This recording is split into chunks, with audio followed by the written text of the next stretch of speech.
Nação Celeste, vitória mais do que importante contra a equipe do São Paulo.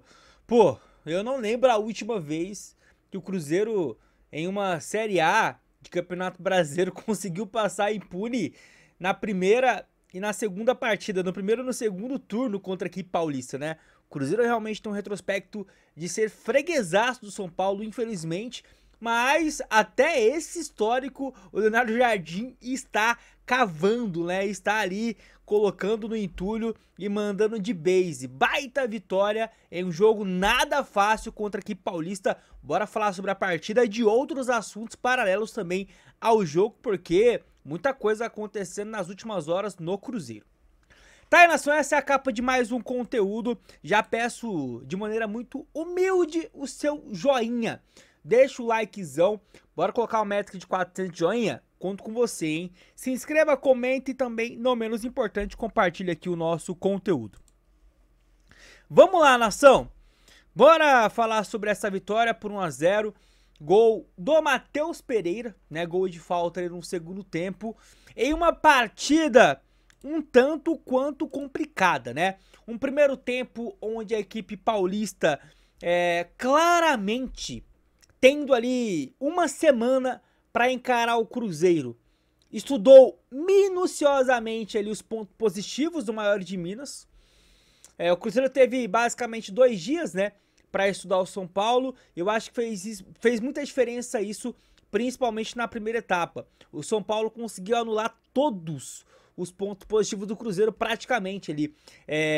Exceção feita ao buraco que o Cruzeiro consegue proporcionar no meio-campo adversário na entrada da área, né? Com esse espaço, o Cruzeiro conseguiu 3 chutes de fora da área, onde 2 deles o Rafael teve que trabalhar ali de maneira considerável. Fora isso, pelo lado esquerdo, lado direito, com o Caio Jorge, que ficou totalmente encaixotado, o Cruzeiro não conseguiu funcionar. Teve raras escapadas. São Paulo, por sua vez, né, teve algumas chances, mas nada para fazer o Cássio trabalhar e fazer milagre, né? Talvez a melhor chance do São Paulo foi uma jogada trabalhada do Ferreirinha, que ele rola pro Patrick, lateral esquerdo da base do São Paulo. Não é mais base, né? Agora já é do Profissa. E ele isola e teve uma chance ali que o Cássio quase entrega nos pés do Luciano. Acabou gerando escanteio. Mas assim, nada muito enfático, né? Aí na segunda etapa a gente aí tem um jogo mais equilibrado, um jogo mais franco, com o Cruzeiro conseguindo aí sim colocar para jogo as suas principais peças. O Gabigol entra no intervalo, sai o Caio Jorge, né? Até para dar uma poupada no KJ e dar oportunidade para o aniversariante do dia. E é uma substituição que faz com que a zaga do São Paulo posicionada, ela tem que se movimentar mais ali no sistema defensivo. Isso dá muita margem, né, para meio-campistas do Cruzeiro conseguir achar algumas infiltrações. O Cruzeiro com isso conseguiu criar boas jogadas e numa falta da entrada da área, né, num chute onde o jogador do São Paulo coloca a mão, a gente tem o gol do Matheus Pereira, muito boa. A bola foi muito bem batida, mas foi desviado no Lanfranco, enganou o Rafael e com isso conseguimos o gol que deu aí os 3 pontos pro Cruzeiro. Não foi um dos jogos mais brilhantes do Cruzeiro, mas tem hora que não basta ser brilhante, basta ser eficiente. Contra o Santos, um atropelo no primeiro tempo, era para sairmos, né, de campo para o intervalo com pelo menos 3-0, não conseguimos, né, ter ali uma efetividade, fizemos apenas um gol e pagamos o preço no segundo tempo. Nesse jogo, o que valeu foi saber sofrer em alguns momentos e ser efetivo em outros. Mas eu vou te mostrar agora algo que são os números do jogo para depois trazer para vocês um comentário que é vergonhoso sobre a transmissão de Cruzeiro São Paulo. Quem assistiu a transmissão com comentários de Lédio Carmona se sentiu muito ofendido, principalmente se você ou é cruzeirense ou entende minimamente de futebol. Olha isso aqui, nação, as estatísticas aí deste confronto, né? As principais, a gente teve aí 12 chutes do Cruzeiro contra 14 do São Paulo, equilíbrio total, só que a gol o Cruzeiro chutou 7 vezes e o São Paulo 5. É o que eu falei, o Cássio foi trabalhar de verdade nos acréscimos do segundo tempo. Quando o Dineno acerta uma cabeçada ali, o Cássio precisa fazer uma defesaça. Fora isso, rapaziada, é encaixe de bola tranquilo pro nível de goleiro que é o Cássio. Posse de bola 40-60, né? 39-61. É uma diferença ali que diz mais do que foi o primeiro tempo do que foi o segundo. E aí o resto ali não entra muito ali porque eu quero trazer pra vocês de contexto. Escanteio 6-9, né? E qual que é o contexto que eu quero trazer? Esses comentários aqui, vergonhosos na transmissão do Sport TV. Abre aspas para o seu Lédio Carmona.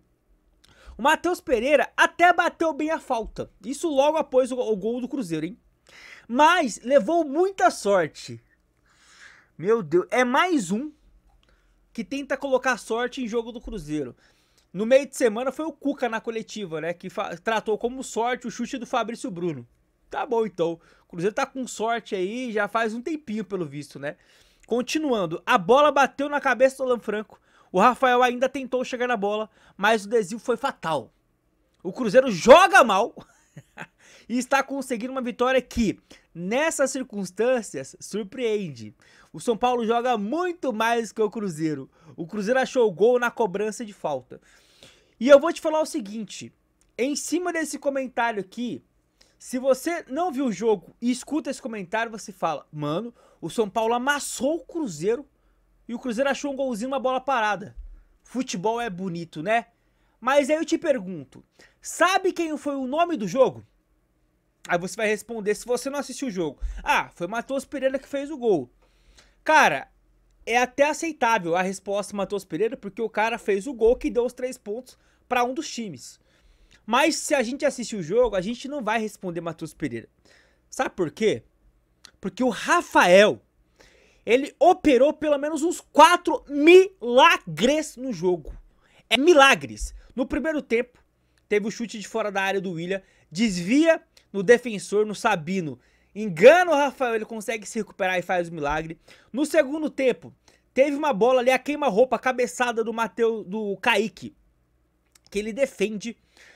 E no rebote, Vidalba chuta, ele defende de novo. Teve uma cabeçada do Matheus Pereira, cruzamento do William, que ele faz uma defesaça. Os caras na transmissão ficaram pagando pau nessa defesa durante minutos. Ou seja, eu falei pra vocês, o Cássio trabalhou nos acréscimos do segundo tempo. O Rafael trabalhou em vários momentos na partida. Então assim, se o Cruzeiro não foi brilhante, e aí eu concordo, mas cara, falar que jogou mal, falar que nessas circunstâncias a vitória do Cruzeiro surpreende, é ser ignorante ou mau caráter. Aí você escolhe o que você quer taxar o seu Lédio Carmona, porque esse tipo de comentário aqui é vergonhoso. E eu só digo uma coisa, graças a Deus, existem canais como esse, independente do Cruzeiro Nostalgia, para poder te trazer a ótica hoje, né, dos times. Porque se dependermos da grande mídia, ó, tamo ferrado. E aqui até teve um portal também do Cruzeiro, né, o SEC Informes, que também, né, comentou sobre. O Cruzeiro não fez um dos seus melhores jogos, mas a transmissão do Sport TV beira o desrespeito. O jogo inteiro comentando como se o Cruzeiro estivesse sendo humilhado em campo, mesmo após o gol. Comentaristas Lédio Carmona e Ramon foram patéticos, faltaram vestir a camisa, transmissão ridícula, e é isso, né? Simplesmente algo lamentável. Bom, nação, e pra gente poder agora encerrar aqui o nosso vídeo, quero ainda repercutir o que eu já trouxe no vídeo de mais cedo. Se você não viu, eu trouxe esse vídeo aqui no canal com essa capa, onde no meio da tela aí vocês podem ver o grande reforço.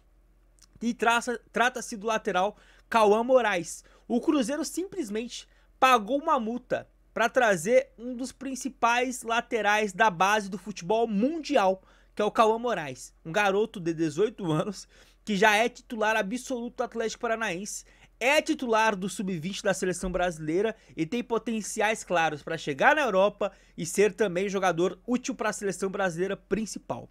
E o Cruzeiro se aproveitou, nação, de uma multa baixa, né, que estava lá no seu contrato, 10 milhões de reais, e comprou o cara, né, sem pedir permissão para o Atlético Paranaense. E a gente até tá tratando esse negócio como chapéu, porque como troco, né, porque o Vitor Roque foi para lá desse jeito. E agora o Cruzeiro tá dando a devolutiva. E aí, sabe quem ficou putinho? O hipócrita.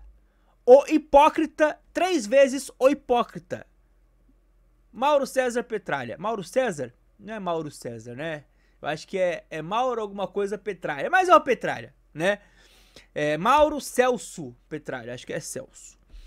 E ele, rapaziada, acusou o Pedrinho de mentir sobre o Cauã Prats. Abre aspas aí para o presidente. Vamos lá, vamos pra matéria aqui do Liberta Depre, né, pra gente entender melhor, ó. Presidente do Atlético Paranaense contou que ligou para o Pedrinho perguntando se a Raposa tinha interesse de pagar a multa rescisória do atleta. Segundo o dirigente rubro-negro, o dono da SAF do Cruzeiro garantiu que não faria. Eles teriam feito um acordo para negociarem o jogador em janeiro, após o fim da temporada. Acordo com você, seu Petralha, é a mesma coisa que nada, tá? Abre aspas aí pra ele. Este jogador, o Cauã Moraes, era a 4ª opção no Palmeiras. Liberaram de graça. Veio para o nosso sub-20, por falta de opção, subiu para o time principal. Estávamos há meses tentando aumentar seu salário. O agente enrolou e fez esse papelão. Liguei para o Pedrinho perguntando se eles tinham interesse de depositar a multa. Nos garantiu que não. Deu a palavra e não cumpriu. Ficamos acertados que em janeiro negociaríamos o jogador. Já entraram na política do futebol que palavra de nada vale. Disse Petralha ao presidente do Atlético Paranaense. E aí eu acho que o Petralha deve ter memória curta, né? Porque deve ter se esquecido que ele pegou uma das principais joias do futebol brasileiro, do futebol mundial, do mesmo jeitinho, né? A diferença é que o Cauã Moraes tem um potencial grande. Acabei de né, falar que só bem do jogador, mas não se compara com o potencial que já era visível no Vitor Roque. E foi comprovado, porque ele foi pro Barcelona. Ah, deu certo, não deu certo, não quero saber. Do Brasil pra fora, a gente sabia que seria uma grande venda. E vocês nos tiraram, como nós nos tiramos agora o Cauã Moraes. Então assim, irmão, não me venha taxar aqui moralzinha não, porque você não tem. Se você tivesse, quando, né, o agente do Vitor Roque tivesse ligado pra vocês, você teria dito, eu não vou fazer isso porque eu tenho ética, eu vou negociar com o Cruzeiro. Assim como o Pedrinho fez com o Jonathan Jesus. O Cruzeiro poderia ter trazido o Jonathan Jesus pagando menos de 4 milhões de reais. Mas não. O Matos que teve essa ideia, o Pedrinho brecou, conversou com o presidente do Vozão e negociou a Vera. Mas só que pelo visto o Pedrinho entendeu como funciona o futebol ou quis dar o troco. Não sei o que ele quis fazer, mas o que ele fez foi certo. Porque vocês foram moleques com o Cruzeiro e vai ser muito difícil o Cruzeiro conseguir devolver o que vocês fizeram, porque jamais vocês vão ter a capacidade de revelar um Vitor Roque. Pra vocês terem, vocês têm que tirar de algum clube, como tiraram o Bruno Guimarães do Audax, como tiraram o Vitor Roque do Cruzeiro. É daí pra baixo, entendeu, parceiro? Então assim, venha chorar não, venha ficar putinho não, porque moral vocês têm zero. Mas tá aí, nação, tá aí atualizado essas últimas notícias, um pouquinho do jogo na minha visão. Se chegou até aqui, deixa o likezão que sempre nos ajuda, hein? Fiquem com Deus, um ótimo domingo pra vocês, até a próxima, tamo junto.